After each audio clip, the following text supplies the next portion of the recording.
Dapat ba ang strategy natin ay isa lang? Or dapat iniiba-iba natin depende sa market condition? Well, ganito lang kasimple yan.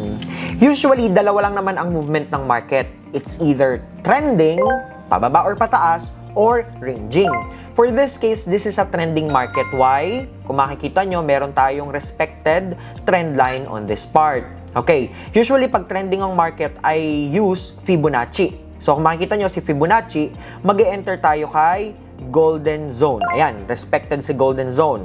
And then, hindi naman perfect si market. So, makikita nyo, hindi talaga perfectly respected yung trend line din. So, from here hanggang dito, ayan, kung makikita nyo, yes, may tama ba kay golden zone? May tama na naman kay golden zone. So, usually, yan. Pwedeng trend line or Fibonacci ang nire-recommend ko kapag trending yung market. So coach, paano kapag ranging si market? Dapat bang i-trade yun? May opportunity lagi kay market. So depende nga kung paano nyo i-approach or kung paano kayo magre-react. Halimbawa na lang po dito. This is obviously, hanap tayo. Okay. This is obviously a ranging market. Okay, for this particular period nagre-range siya. Okay, kung makikita nyo, meron tayo ditong resistance, and then on this side, meron tayong support. So, meron tayong mga fake out. Ilang beses nagkaroon ng fake out. This is movement by the bank. So, usually, ang ginagamit ko pong strategy dito para sa mga beginner dyan, para hindi kayo mahirapan, breakout and retest. That's the safest strategy that we can employ sa ganito. Eto, pag nakita nyo ba yung large big candle na to, mag-enter kayo agad dito? Hindi po.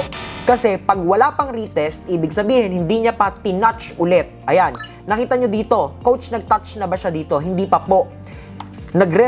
Parang in-invalidate nga ni market eh. So, ibig sabihin, hindi to retest kasi nagdire-diretso pa siya pababa. Kailangan magkaroon ng accumulation muna dito para masabi mo, that's a valid retest.